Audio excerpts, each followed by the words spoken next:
esta infección y entonces complementa el diagnóstico y no hace otra cosa más que complementar el diagnóstico. Sin embargo, existen algunas situaciones en donde que creo es el único medio por el cual se llega a un diagnóstico y es el estudio del líquido sinovial. Cuando uno realiza el estudio del líquido sinovial puede determinar en las artritis cristálicas la etiología exacta de esa enfermedad y es un método complementario de diagnóstico que hace el diagnóstico. De igual manera, el cultivo del líquido sinovial. Cuando uno cultiva y determina la presencia de un germen en la articulación, está demostrando la presencia de una artritis séptica y es el único medio por el cual pueden constatar o certificar dicho diagnóstico. Hay un sinnúmero de pruebas, tanto inmunológicas como no inmunológicas, en reumatología. Es impresionante, se da cuenta que no se da nada, porque no se puede. Ahora bien, no es preciso utilizar solo lo inmunológico para ayudarnos en el diagnóstico. Si uno mira un hemograma, puede con el hemograma determinar la presencia de una enfermedad autoinmune. Y fíjense ustedes. Empecemos con los glóbulos rojos y detallemos la hemoglobina. Puede estar en menos, ¿no es cierto? Y encontramos una anemia. Pero esa anemia puede ser normocítica, normocrómica, que acompaña a todas las enfermedades reumáticas en su fase activa, como así también acompaña a todas las enfermedades crónicas, sean o no reumatológicas. Si yo tengo una TBC, una enfermedad crónica, ¿verdad? Va a ir acompañada de una anemia normocítica normocrómica. Si yo tengo una neoplasia, voy a tener una anemia normocítica normocrómica. Es decir, toda enfermedad crónica va acompañada en lo general, en forma asintomática, de una anemia normocítica normocrómica. Y es de aquí que las enfermedades reumatológicas tampoco no son una excepción. Todas las enfermedades que nosotros tratamos en general son enfermedades crónicas. Si yo tengo una artritis reumatoidea, como la que vieron los otros días, una artritis reumatoidea, dentro del espectro de manifestaciones de esta artritis reumatoidea van a encontrar una anemia normocítica normocrómica, ¿sí? Que va a revertir en la medida en que la actividad de la enfermedad se mejore. O sea, cuando está en gran actividad, cuando tiene mucho derrame articular, esa anemia va a estar presente. Y no va a ceder porque ustedes le den o hierro o eritropoyetina o lo que quieran darle, o vitamina B o ácido fólico. No va a revertir, va a revertir solamente cuando entre en remisión su enfermedad. Cuando la artritis sea controlada y se encuentre en remisión, la anemia desaparece. El otro tipo de anemia que pueden encontrar es la megaloblástica, son las causas de una megaloblástica como en cualquier otra enfermedad. Pueden encontrar una ferropénica y especialmente en aquellos pacientes que toman antiinflamatorios no corticoideos. Un artrítico reumatoideo seguramente va a tomar grandes cantidades de antiinflamatorios y por mucho tiempo, debido al proceso inflamatorio que tiene y a la necesidad de calmar el dolor y tener una mejor capacidad funcional. Este antiinflamatorio puede lograr provocar una gastritis hemorrágica, lo cual puede lograr producir una anemia ferropénica. Y la última causa, que es la más específica de todo, es la anemia hemolítica, con una red positiva, con una bilirrubina y una LDH o láctico de hidrogenasa elevada. Entonces, esa anemia hemolítica sí es producto puro y exclusivamente de lo que es el proceso autoinmune, es decir, la presencia de autoanticuerpos dirigidos contra el glóbulo rojo. Eso ocurre ¿dónde? Especialmente en el lupus eritematoso. O sea que en el lupus eritematoso sistémico vamos a encontrar fundamentalmente en el 10 al 15% de los pacientes una anemia hemolítica autoinmune. Pero solamente en el 10 al 15%, el resto de los... no tienen ni idea lo que a mí me desespera. Yo les voy a pedir un favor. Tenemos lunes, martes y jueves clase. El horario es, si es a las 8, a las 8:05, por favor, ingresen a la sala. Luego de las 8 yo voy a poner un cartel ahí y no entro. No entro porque interrumpen y desconcentran al que está hablando acá. Y a ustedes mismos, porque están dirigiendo la mirada hacia la puerta. De igual manera en el otro horario, que creo que es 8:45 y 9:45. Por favor, porque ¿qué a las 8? ¿Qué a las 8? No es a las 8:10. ¿Ah? Entonces, en el 10 al 15% de los pacientes pueden encontrarse una anemia hemolítica autoinmune en los pacientes con lupus eritematoso. Y en el resto van a encontrar o una anemia normocítica normocrónica o una anemia ferropénica. Veamos qué pasa con los glóbulos blancos. Los glóbulos blancos pueden estar o en más o en menos. Si están en más, una leucocitosis. ¿Qué pasaría en una leucocitosis? Fundamentalmente se presenta en aquellos pacientes que están afectos de diferentes enfermedades y autoinmunes y en donde la causa de esa leucocitosis es un signo de su enfermedad. Ejemplo, una enfermedad de estilo del adulto. En la artritis reumatoidea, en el niño, puede producirse una enfermedad sistémica, es decir, que más que articular se presenta en forma sistémica, con un derrame pleural, un derrame pericárdico, con fiebre, con poliadenopatía. Es el niño que está con serositis, con poliadenopatía y con fiebre. Y que si nosotros hacemos un hemograma, nos vamos a encontrar con un signo más que es la leucocitosis. Y sin la leucocitosis no van a plantearse un diagnóstico de STIL. De igual manera, así como en el niño se presenta la enfermedad de STIL, también en el adulto existe una enfermedad de STIL del adulto. Por ende, tanto en el STIL del niño como en el STIL del adulto, la presencia de leucocitosis es un signo más de su enfermedad. También va a haber una leucocitosis en algunas vasculitis acompañando el periodo de actividad de la enfermedad. Por ejemplo, en una poliarteritis nodosa. Van a encontrar ustedes una leucocitosis acompañando el cuadro clínico de esa patología.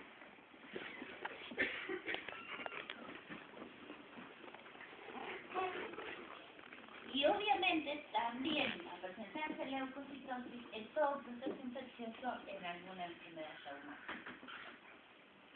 Y ante la presencia de una leucocitosis, lo primero que deberán hacer es descartar la presencia de una enfermedad infecciosa.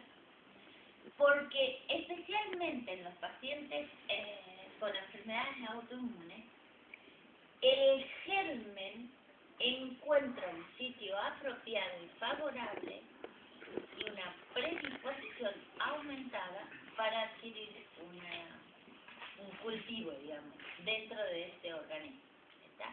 Ya que las sepsis, las artritis infecciosas, las neumonías o cualquier otra entidad infecciosa es sumamente frecuente en las enfermedades reumáticas, tanto per se, o sea, por su propia enfermedad, como por la presencia de medicamentos que toman esto o que se les administra a estos pacientes, como son los inmunosupresores, tanto los corticoides como en altas dosis, como otros inmunosupresores como la ciclofosfamida, la azatiroprid. Una causa siguiente, o sea, podría ser por su propia actividad de la enfermedad, acompañando el cuadro, puede ser porque haya una infección, y la tercera causa por la cual ustedes tendrán que estudiar a este individuo va a ser por la administración de corticoides. Existen algunos pacientes a los cuales se les administra corticoides y a las 48 y 72 horas, una vez administrado en altas dosis, va a haber una respuesta del organismo, una médula ósea productora, como un estímulo para su producción, una respuesta en producir glóbulos blancos aumentados. Por ende, lo que ustedes tendrán que averiguar en este paciente en la primera consulta, y cuando encuentren esta leucocitosis no encuentren una causa que la justifique, será ver si no ha sido administrado corticoide hace muy poquito tiempo. En el caso, ¿qué pasaría si encuentro yo en menos? Así como hay enfermedades que cursan durante su actividad con glóbulos blancos en más, existen otras que cursan su enfermedad con glóbulos blancos en menos. Ejemplo de ello es el lupus eritematoso sistémico. En el lupus eritematoso sistémico existen autoanticuerpos dirigidos contra los glóbulos blancos, y de allí la presencia de una leucopenia como parte de su actividad. Y si no le doy permiso, son 8:15. Disculpe. En el lupus, aparte de tener una leucopenia, puede haber una disminución relativa de los glóbulos blancos. Es decir, no tan solo encontrarse disminuido en forma total la presencia de los glóbulos blancos, sino también dirigido contra alguno de sus componentes. Ejemplo de ello es contra los linfocitos. Puede haber autoanticuerpos dirigidos contra estos linfocitos y producirse en los periodos de actividad una linfopenia. Todo. El lupus va a ir con leucopenia y linfopenia. Puedo encontrar un síndrome de Felty. Un síndrome de Felty es un paciente que tiene una artritis reumatoidea de años de evolución, y en esos años de evolución produce una esplenomegalia y una leucopenia. Esa leucopenia es parte de esa enfermedad, pero no por autoanticuerpos, sino por un hiperesplenismo. ¿Está? Y así también va a ir acompañado no de una linfopenia en síndrome de Felty, sino acompañado de una neutropenia. Entonces voy a considerar el diagnóstico de un síndrome de Felty cuando me encuentre con una leucopenia, con una neutropenia acompañada. Y también puedo tener una leucopenia, por ejemplo, cuando estoy administrando un medicamento que produzca una plasia medular. Una plasia medular me va a llevar a la presencia de leucopenia. ¿Está? Veamos la siguiente célula dentro de este hemograma, las plaquetas. Las plaquetas también puedo encontrarlas o en más o en menos. ¿Qué pasaría en más? Una trombocitosis. La trombocitosis también puede formar parte de la actividad de la enfermedad, es decir, ser una manifestación de la actividad de su enfermedad, especialmente en las artritis reumatoideas francamente agresivas y especialmente en los niños. Es decir, en aquellas artritis reumatoideas muy agresivas, descontroladas, muy destructoras de larga data, puedo encontrar en los periodos de máxima actividad una trombocitosis. Y en menos, también por la presencia de autoanticuerpos, también una trombocitosis puedo encontrar en las vasculitis sistémicas, es decir, en las artritis reumatoideas francamente agresivas, como así también en las vasculitis sistémicas. En menos, en cambio, fundamentalmente por la presencia de autoanticuerpos dirigidos contra las plaquetas, y aquí juega otra vez otro papel fundamental el lupus eritematoso sistémico. Es decir, que en el lupus tenemos autoanticuerpos dirigidos contra los glóbulos rojos, dándome una anemia hemolítica, autoanticuerpos anticuerpos dirigidos contra los glóbulos blancos dándome una leucopenia y autoanticuerpos dirigidos contra las plaquetas dándome una plaquetopenia.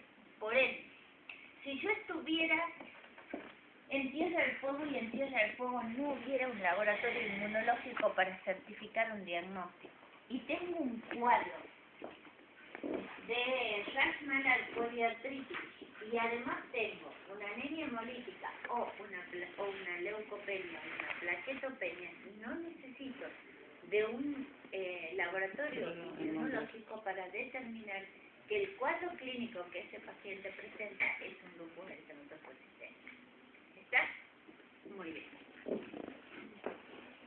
Entonces ahora, miren ustedes que el hemograma juega un papel fundamental. Y no es un hemograma solamente para ver si está anémico o no está anémico. ¿Está? Bueno, ¿qué pasa con los reactantes de fase aguda? ¿Qué son los reactantes de fase aguda? Los reactantes de fase aguda son todos aquellos elementos que en forma inespecífica se presenten en el curso de una determinada enfermedad, de muchas enfermedades. Como es inespecífico, se produce en varias enfermedades. Se producen o se aumentan en casos de procesos inflamatorios o en casos de procesos neoplásicos o en casos de procesos infecciosos. Es decir, tres son las causas en las cuales las puedo encontrar aumentadas. En las infecciones, en las inflamaciones, sean agudas o crónicas, de causa infecciosa o no, y en las neoplasias. ¿Cuál es el clásico ejemplo de los reactantes de fase aguda? La eritrosedimentación. La eritrosedimentación, controlada por el método de Westerling, hasta 20 milímetros a primera hora, puede estar totalmente acelerada en cualquiera de los procesos reumatológicos mientras esté en actividad. ¿Sí? Si es una arteria reumatoidea, mientras esté activa, la voy a encontrar con una eritrosedimentación acelerada. Un lupus puedo encontrarlo con una polimiositis, puedo encontrarlo con una eritro elevada. Una esclerodermia puede estar con una eritrosedimentación elevada. Toda enfermedad reumatológica puede cursar en los periodos de actividad con una eritro elevada. Y existe alguna en especial, como la polimialgia reumática, en donde la eritrosedimentación es uno de los criterios de diagnóstico. Es tan inespecífica, pero en la polimialgia reumática cobra un singular interés. Es el cuadro de un paciente mayor de 50 años con dolor en la cintura escapular y pelviana que cursa con eritrosedimentación acelerada, más de 50 milímetros. ¿Está? Entonces la polimialgia reumática cobra mayor valor. Obviamente la eritrosedimentación es inespecífica, pero me sirve para controlar la actividad de la enfermedad. Me sirve para ver si la terapéutica que estoy empleando es efectiva o no, porque está haciendo, aparte del cuadro clínico, me está disminuyendo la inflamación. Es un marcador que me está mostrando la inflamación dentro de la articulación o en forma sistémica. ¿Sí? Pero si bien me sirve para todo eso, hay que considerar que hay patologías extrarreumáticas que hacen que la eritrosedimentación no se eleve. Por el contrario, se mantenga normal o baja. Ejemplo. ¿Cuál podría ser? Una hepatopatía crónica. Una insuficiencia cardíaca me puede dar, totalmente descompensada, me puede traer una eritrosedimentación baja. ¿Está? Una policitemia. Es decir, algunas enfermedades hematológicas, hepáticas, cardíacas, pueden ser que la eritrosedimentación no se eleve y sea, digamos, no sé, un signo. ¿Está? El siguiente fragmento agudo que tiene exactamente el mismo valor que la eritrosedimentación es la proteína C reactiva. Si uno pudiera considerar uno o el otro, los dos tienen el mismo valor. Los dos van a correr en la actividad de la enfermedad. Los dos van a estar aumentados en la actividad de la enfermedad. La diferencia es que la proteína C reactiva es más cara de realizar que la eritrosedimentación. Y la otra cosa es que a veces es más fidedigna que la eritrosedimentación. Y en los procesos de infección se puede aumentar aún más la proteína C reactiva que la eritrosedimentación, pero ambas tienen el mismo valor. No voy a hablar del amiloide como parte de los reactantes agudos, porque la SSA amiloide también puede producirse como elevación dentro de los reactantes de fase aguda.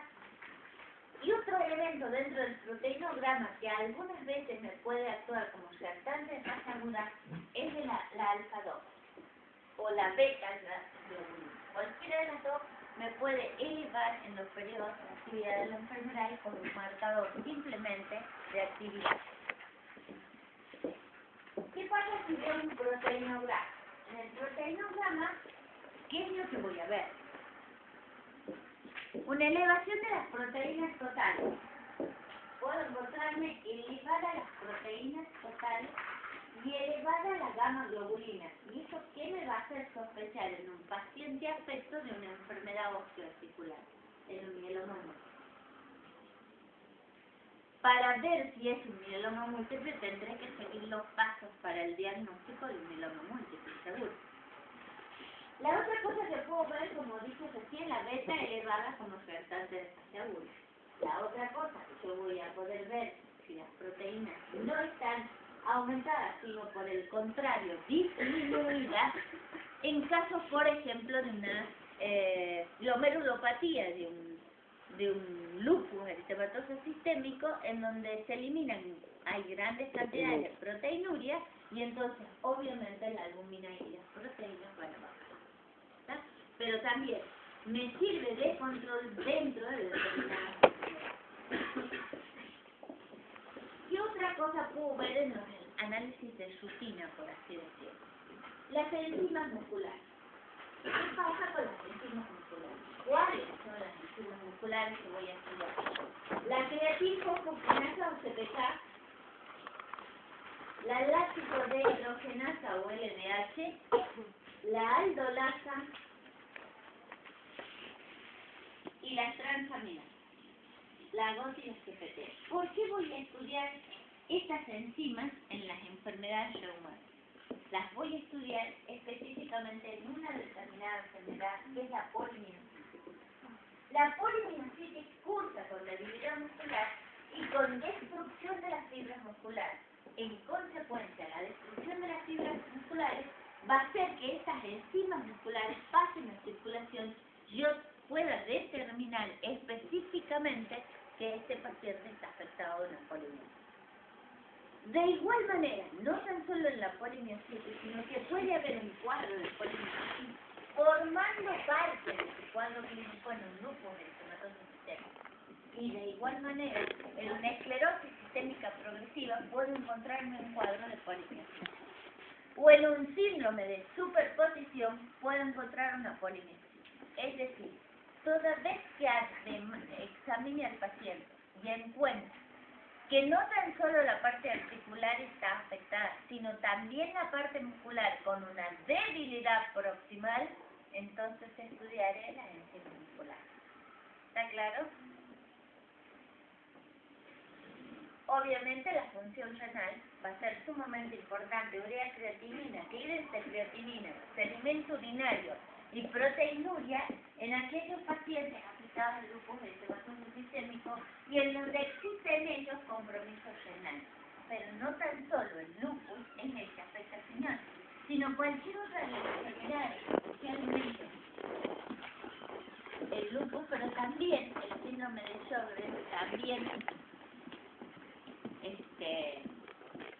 la enfermedad mixta o alguna otra, o la cirrosis sistémica progresiva, podrá afectar el riñón y por ende deberé determinar si es glomerular o de la membrana basal la afección. Estudiando la función renal, el sedimento urinario y la proteinuria, en 24 horas podré determinar cuál es la patología de la cual estamos hablando. Si dejo de lado lo que es el hemograma y los elementos de rutina, debo pasar al otro gran ítem del laboratorio, que significa el laboratorio inmunológico. El laboratorio inmunológico es muy importante dentro de las enfermedades reumáticas y existen múltiples pruebas para determinar diferentes autoanticuerpos. Y si tuviéramos que detallar todos los autoanticuerpos presentes dentro de todas las enfermedades reumáticas, estaríamos aquí mínimamente 4 horas hablando.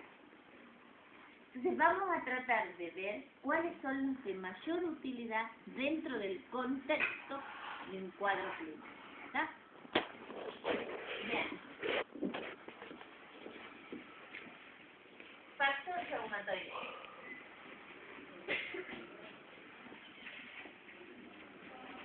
Uno de los que más elementos ustedes usan y determinan es el factor reumatoide. ¿Qué es el factor reumatoide? Es un autoanticuerpo, por lo tanto es una inmunoglobulina dirigida contra la fracción FC de la inmunoglobulina G. ¿Está? Eso es lo que es una inmunoglobulina de clase G, M o A, en la gran mayoría de los casos, que está dirigida contra la fracción FC de una inmunoglobulina G. Si ustedes se acuerdan, la inmunoglobulina tenía estas características. ¿Sí?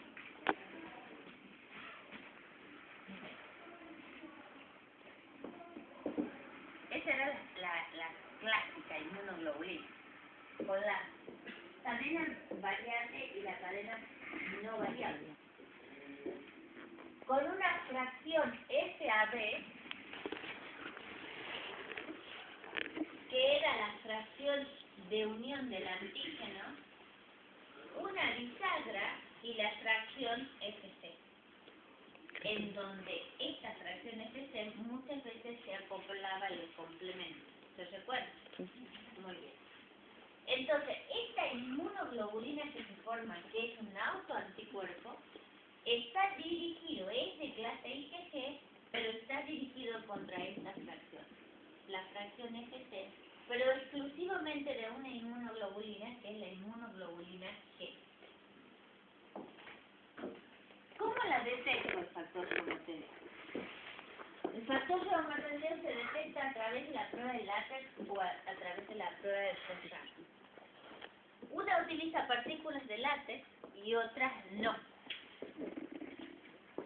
Las dos son pruebas de aglutinación. Es una prueba serológica de aglutinación.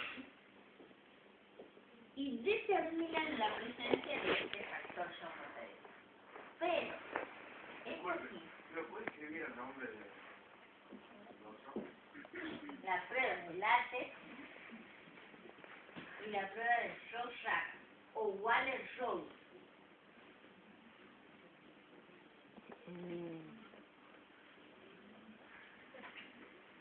Que es la misma. ¿Sí? Todas son pruebas de aglutinación. Pero fíjense ustedes. ¿Qué puede hacer el bioquímico cuando nosotros les pedimos una prueba de látex o Rorschach? Para hacer la prueba de aglutinación va a colocar en un pocillito o en una plaquita, no, en vidrio, en un portaobjetos, no me sale, en un portaobjetos excavado, va a colocar, buenas noches, va a colocar una gota de suero del paciente para ver si se encuentra el factor reumatoideo y va a colocar además qué cosas, qué es lo que tiene que colocar. Bueno, pero ¿cuál es el anticuerpo? ¿Qué? No, ¿cómo el anticuerpo? Yo en la gota del suero del paciente, ¿qué es lo que voy a determinar?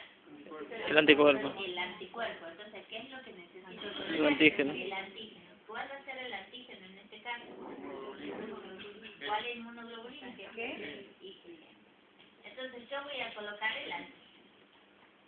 B trata de determinar si hay un anticuerpo. Pone acá y en el paciente sí lo tiene. ¿Qué es lo que va a ver?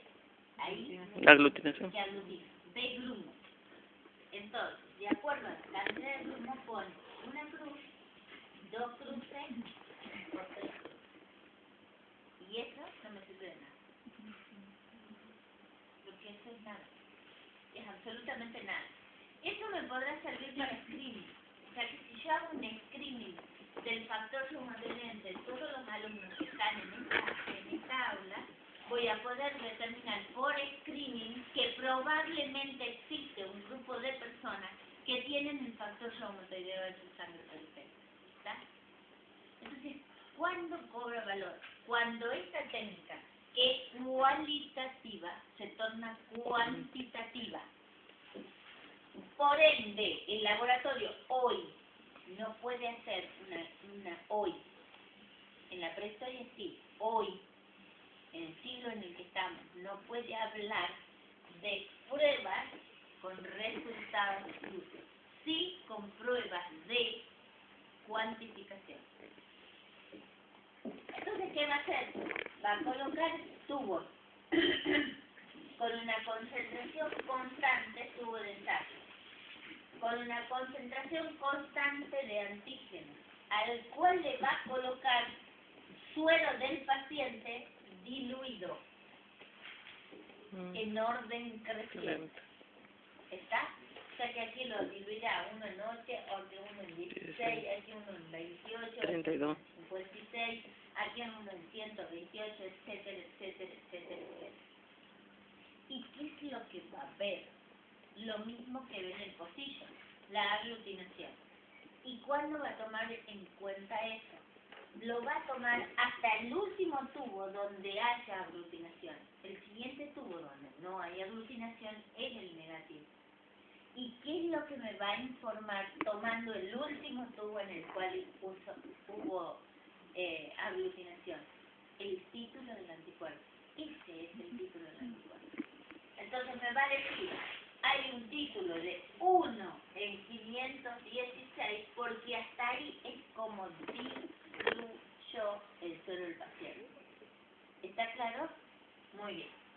Eso es lo que yo necesito que me informe. Y entonces cobra valor. En la prueba de látex es positivo cuando está en 1 en 160 y en la prueba de Ross-Hagan y Waller-Soul 1 en 32. A partir de ahí cobra valor. Antes que eso es totalmente negativo. Muy bien. Hemos determinado la prueba de látex y Ross-Hagan. Hemos determinado la prueba del factor reumatoideo y ahora, ¿cuál es la interpretación que le vamos a dar? El factor reumatoideo puede estar presente no tan solo en algunas enfermedades reumáticas, sino también en otras enfermedades que no son reumáticas. Y no existe ninguna patología en donde certeramente me indique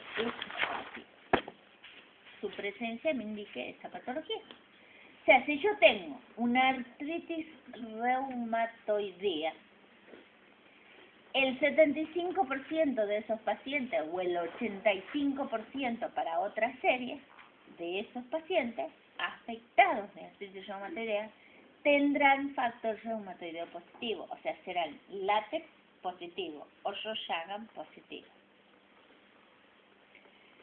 Pero existe otro porcentaje de pacientes que es negativo y está a afecto de una artritis reumatoidea. ¿Está? Pero también puede ocurrir que exista un porcentaje de pacientes que tenga el factor reumatoideo circulante y no esté afectado de ninguna enfermedad reumática, que tenga una leucemia o una enfermedad linfoproliferativa. Ese paciente va a tener factor reumatoideo positivo. O puede ocurrir que ese paciente esté afectado de una lepra, de una sífilis, de una tuberculosis, de una leishmaniosis, o sea, de una toxoplasmosis, o sea, de alguna infección crónica y también va a tener el factor reumatoideo positivo. O de una endocardititis bacteriana, tal vez. Es decir, el factor reumatoideo se presenta en una alta proporción de pacientes con artritis reumatoidea, pero también puede estar presente en otras enfermedades reumáticas como el síndrome de Sjögren, la enfermedad mixta, el tejido operativo, la esclerosis sistémica progresiva en menor proporción de casos. Y también puede estar presente en enfermedades no reumatológicas como neoplásicas o infecciones crónicas e incluso en un grupo de pacientes que son sanos, solo que son adultos mayores de 70 años. ¿Está claro? Pues en las personas sanas y en todas las otras enfermedades el factor reumatoideo puede ser positivo. ¿De qué me sirve tener un factor reumatoideo en una artritis reumatoidea? Me sirve de valor más que todo pronóstico. Es decir, me habla del compromiso mayor o de mayor agresividad o no, del compromiso extraarticular de los pacientes pueden tener. Es decir, un factor reumatoideo en altos ciclos puede ser que en un paciente con artritis reumatoidea me diga que va a haber nódulos subcutáneos, que puede haber compromiso ocular o que puede haber algún compromiso visual. ¿Está?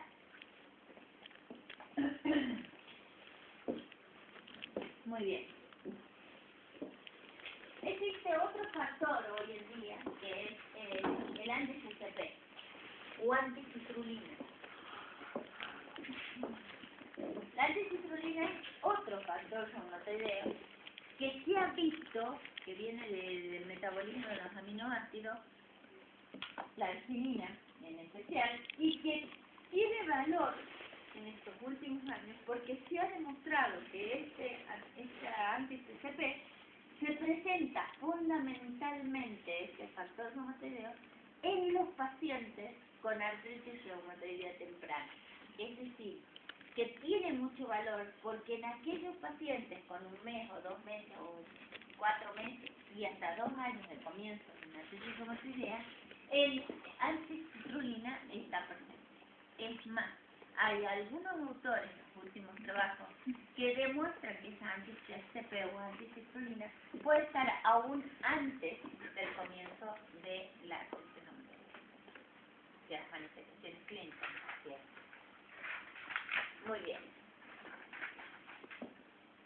El otro gran grupo, aparte del factor reumatoideo y aparte del anti-CCP, son los factores antinucleares en general. Los FAN o ANA, factores antinucleares o anticuerpos antinucleares. En la literatura mundial los van a encontrar con esa sigla, y cuando ustedes pidan algún anticuerpo antinuclear, lo van a pedir como FAN o ANA. En cualquiera de los dos es exactamente lo mismo. Factor antinuclear o anticuerpo antinuclear. Es lo mismo, fan, que no. Es exactamente igual. Si bien el decir anticuerpo antinuclear o factor antinuclear es en realidad erróneo, pero ese es el nombre que se le dio y así quedará para siempre, porque es mundialmente conocido como tal. ¿Y por qué yo digo que es erróneo? Porque decir anticuerpo antinuclear está diciendo específicamente algo dirigido contra algo del núcleo. Y sin embargo, el factor antinuclear y el anticuerpo antinuclear no quiere decir solamente dirigido contra un componente del núcleo. Quiere decir dirigido contra cualquier componente de la célula. Es decir, contra la membrana celular, algún componente de la membrana celular, contra algún componente u organela citoplasmática, como las mitocondrias, por ejemplo, o contra algún componente del núcleo celular. ¿Está? Entonces va a englobar todos esos factores o todos esos anticuerpos, cualquier autoanticuerpo que se contra algún componente de la célula es un factor antinuclear. Y cuando yo digo un factor antinuclear, estoy simplemente diciendo, los alumnos del 5º año o los alumnos de clínica de la Facultad de Medicina, eso es lo que estoy refiriéndome. No estoy refiriéndome a Claudia López, a Susana Romero. ¿Me entienden? Estoy dirigiéndome a todos los alumnos clínicos. Factores antinucleares son todos. ¿Está? No estoy dando nombre y apellido. Muy bien. Ahora, ¿cómo determino yo estos factores antinucleares?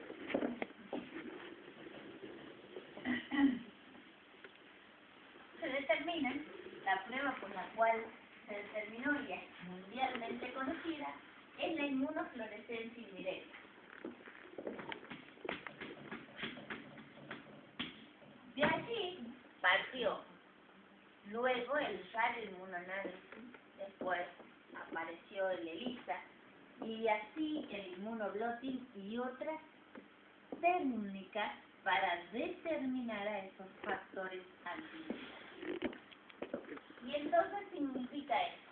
Si yo voy a determinar un autoanticuerpo dirigido contra un componente de la célula, significa entonces que el antígeno va a ser una célula. ¿No es cierto? Porque eso es lo que yo estoy buscando. Y a eso le voy a colocar un anticuerpo. Es decir, no es que le voy a colocar, voy a investigar la presencia de un anticuerpo. ¿En dónde? En el suero del paciente, porque es ahí donde están los anticuerpos. Se voy a sacar sangre del paciente, centrifugo, separo el suero, pongo una gota de suero y pongo el antígeno. Lavo y miro. Y no veo nada. Veo la célula. No veo nada más. Porque el anticuerpo no dice, como la doctora Lucero, no entran. O yo estoy acá. No dice, no se presenta. No lo miro al microscopio y aparece ahí. No está. No se ve. Se unió a su antígeno, pero no se ve. Entonces dijeron, ¿cómo ya lo hacemos para determinar eso? Para determinar eso, marco. Entonces pongo otro anticuerpo. Pongo este anticuerpo marcado con una sustancia fluorescente. ¿Y por qué una sustancia fluorescente? Porque es lo único que te va a mostrar lo que hay ahí. ¿Entiendes? Entonces, lo único que podían poner marcado con una sustancia fluorescente que se uniera a algo era un anticuerpo dirigido contra este anticuerpo. ¿Está? Entonces ahora yo pongo el antígeno, el anticuerpo y lavo, todo lo que no esté unido se va a ir. Pongo el anticuerpo marcado con la sustancia fluorescente, es decir, una antigamma-globulina, y ahora sí miro el microscopio de fluorescencia. ¿Y qué es lo que tengo que ver? Si existe un anticuerpo en el suero de mi paciente, se va a unir a la inmunoglobulina, esta que yo he puesto, a la antiinmunoglobulina, marcada con la sustancia fluorescente. Y por ende, yo voy a ver brillante. Y si he puesto una sustancia fluorescente de un color verde, voy a ver verde brillante. ¿Lo entiendes? Y eso indirectamente me está diciendo de que existe un anticuerpo en esta prueba.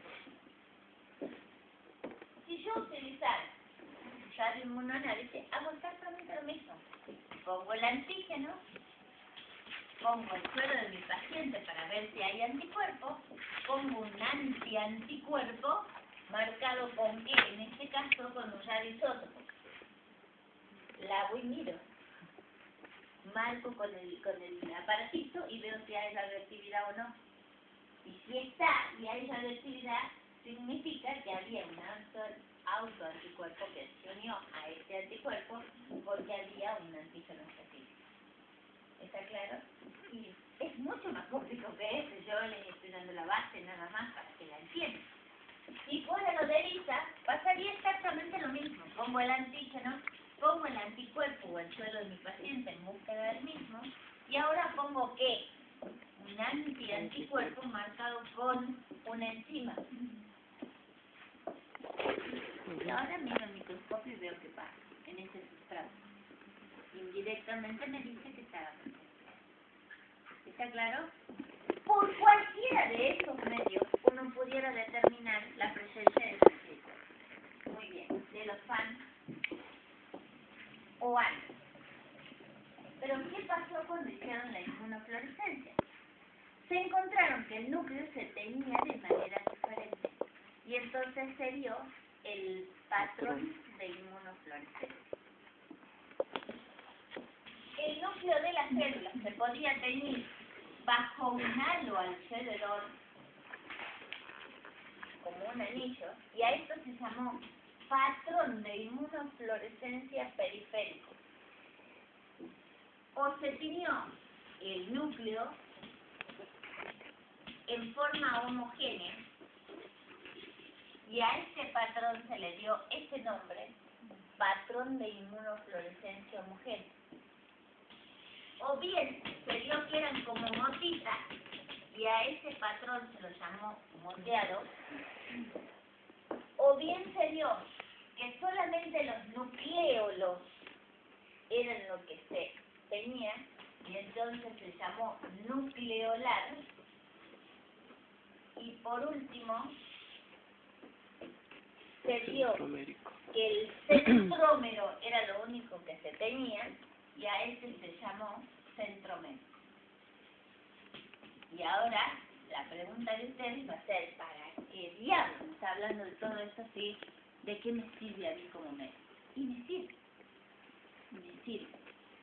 Cuando yo les pida por qué se detectó esto y por qué se describió los patrones de inmunofluorescencia, ¿por qué a su vez se dio que cada uno de estos patrones predominaba en una determinada enfermedad?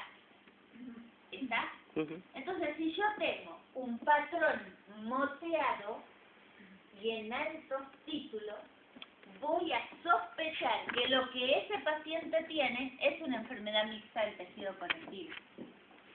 En cambio, si yo tengo un homogéneo o un periférico, voy a pensar que se trata de un lupus eritematoso sistémico. O si tengo un nucleolar, voy a pensar que se trata de una esclerosis sistémica progresiva. Y si tengo un anticentrómero o un centromérico, voy a pensar que se trata de un síndrome de Cres. ¿Está? Yes. Muy bien. Cres. Cres. Cres. ¿Qué patología tenía? Síndrome de Cres. Ya cuando veamos esclerosis sistémica progresiva vamos a ver, porque si no, no Esofagitis. ¿Qué patología tenía moteado? el moteado, la enfermedad mixta del tejido conectivo. Homogéneo, un lupus eritematoso sistémico. Un periférico, un lupus eritematoso sistémico. Ahora, escúchenme un poco. Lo que yo les digo es predomina. No quiere decir Que no puede ser otro. exclusivo, ¿está? Porque por ahí encuentran ustedes otro patrón en el lupus. No puede ser. Nada, trabajando con seres humanos es ley. ¿Está? Entonces, cuando yo determino, yo me digo, quiero un factor antinuclear, voy a pedir factor antinuclear y el que realice, este laboratorio que lo realice, voy a necesitar saber en qué método está usando, cuál es el sustrato en el cual está usando, porque hay sustratos que son mejores que otros para poder determinar la presencia del factor antinuclear. Y muchas veces, erróneamente, me dan negativos cuando en realidad son positivos, porque si hubieran usado otro sustrato más sensible para su detección, lo hubieran visto. Entonces, el médico, para la interpretación de esto, necesita saber la técnica que usó, el patrón que hubo y el título del anticuerpo. Porque no es lo mismo un título de 1 en 80 a un título de 1 en 2000. Cobra valor recién después de 1 en 80 y mejor aún de 1 en 160.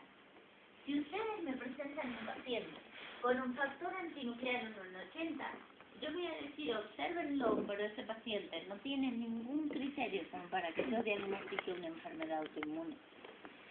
Está diferente cuando me presentan un cuadro clínico inespecífico y tienen un factor antinuclear de 1 en 2000.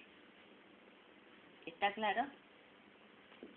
La otra cosa a considerar es que cuando me dicen factor antinuclear con su patrón y su título, me pueden estar diciendo que está afecto de una enfermedad autoinmune, que puede estar afecto de una enfermedad neoplásica si está bajo título, o que no, o de una infección crónica, o de nada.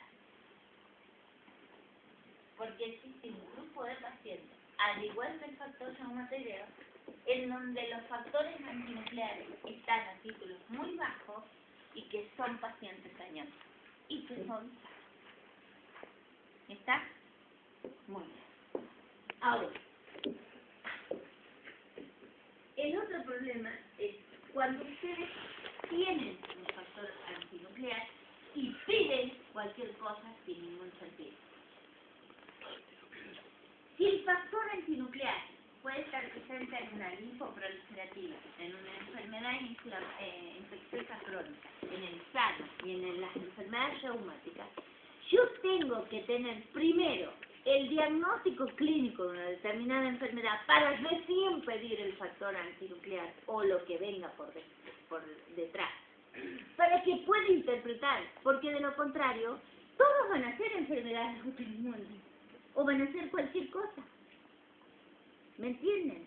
Ustedes tienen que encontrarle la utilidad al laboratorio, pero la utilidad está dada cuando el criterio clínico del paciente, del médico, se impuso antes que todo.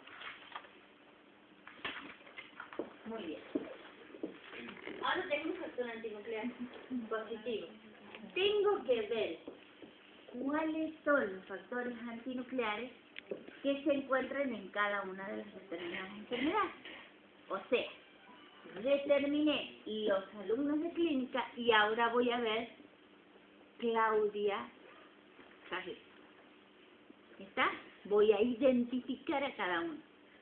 Dentro de esos factores antinucleares que me dio positivo puede ser en el lupus eritematoso sistémico un anti-DNA. O sea, es un anticuerpo dirigido contra el DNA. ¿Se acuerdan qué era el DNA? El DNA era una cadena de nucleótidos, una doble cadena en hélice, que se encontraba dentro del cromosoma. ¿Está? Eso era el DNA. La vida es el DNA.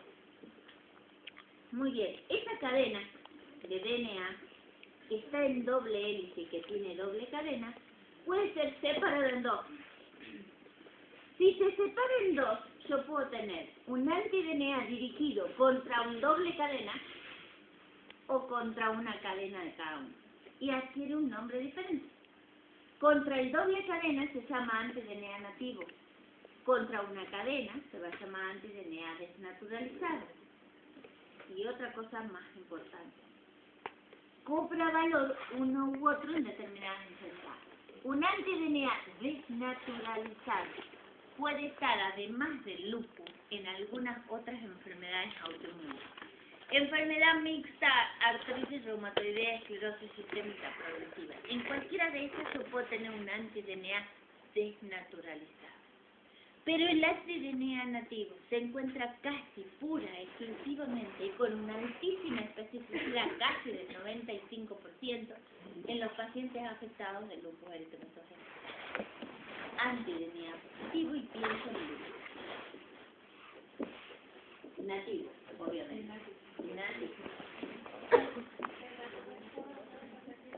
El desnaturalizado no de las enfermedades como la artritis reumatoidea, la enfermedad mixta del tejido conectivo, la esclerosis sistémica progresiva.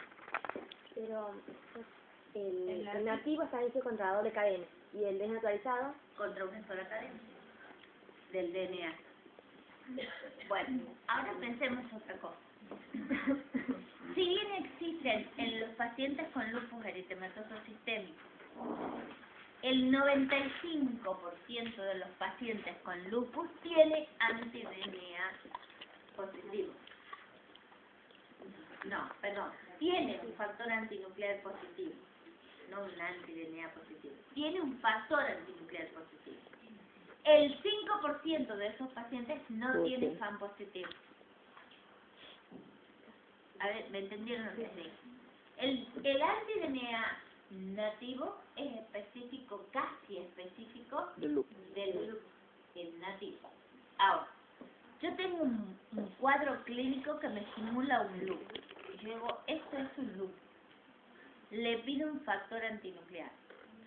El 95% de los pacientes con lupus tiene factor antinuclear positivo, pero el 5% no lo tiene. Entonces, ¿qué es lo que tiene el paciente que no tiene FAM positivo? ¿Es un anti-YO positivo o un anti-SM positivo? Tiene cualquiera de los dos autoanticuerpos positivos sin tener el factor antinuclear positivo. Diferente en aquel paciente lúpico con factor antinuclear positivo que tiene que tener anti-DNA. Pero no el 100%. El anti-DNA va a estar presente solamente ante determinadas situaciones o ante determinados compromisos, especialmente en compromisos renales, donde juega un papel patogénico. ¿Está? Entonces, cuando yo tengo un lúpico con compromiso renal, tengo que tratar de buscar el anti-DNA y casi seguramente lo va a tener. Dame 5 minutitos más. Doctora, anti-RO y Muy bien. Entonces, factores antinucleares, anti-DNA y su valor. Veamos otro anticuerpo. El otro anticuerpo que quiero que no se olviden va a ser el anti-RNP. Anti-RNP. ¿Cuándo voy a pedir un anticuerpo dirigido contra una ribonucleoproteína? Pero esta ribonucleoproteína es rica en un elemento que es la uridina. Es rica en uridina. Pero no cualquier uridina. De las múltiples fracciones de uridina pequeñitas que están unidas al RNP, o sea, la ribonucleoproteína, la que nos va a interesar es la U1-RNP. ¿Y por qué me va a interesar eso?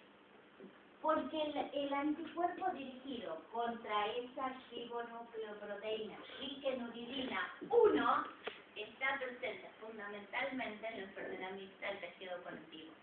Y además tiene cierto valor porque ante un cuadro de sospecha clínica de una enfermedad mixta del tejido conectivo, el sello diagnóstico lo va a poner esa anti-RNP-U1. ¿Está clarito? ¿Esto también es un FAM o es otro? O sea, hemos dicho, los factores antinucleares, o ANA, son los alumnos de clínica. Todos los alumnos de clínica. Dentro de estos factores antinucleares habíamos dicho, encontremos uno que es Anita Carrizo, es anti-DNA. Estamos identificando uno de los anticuerpos. Y el segundo que estamos hablando es el anti-RNP. ¿Está claro? No sé por qué se confunde. Cuando yo busco FAN, estoy buscando factores antinucleares. Nada más, hay factores antinucleares. Son todos los alumnos de clínica. No identifiqué a Claudia, a Rolando, a Horacio, no. Los alumnos de clínica, todos los FAN. ¿Está? Cuando digo anti-DNA, Rolando. Cuando digo anti-SNP1, Claudia, y estoy identificando cada uno de los factores antinucleares. ¿Está? Pero lo primero que voy a determinar va a ser los FAN en esa enfermedad. Primero determino los factores antinucleares. Después me voy hacia el otro lado. Primero diagnostico clínicamente una enfermedad.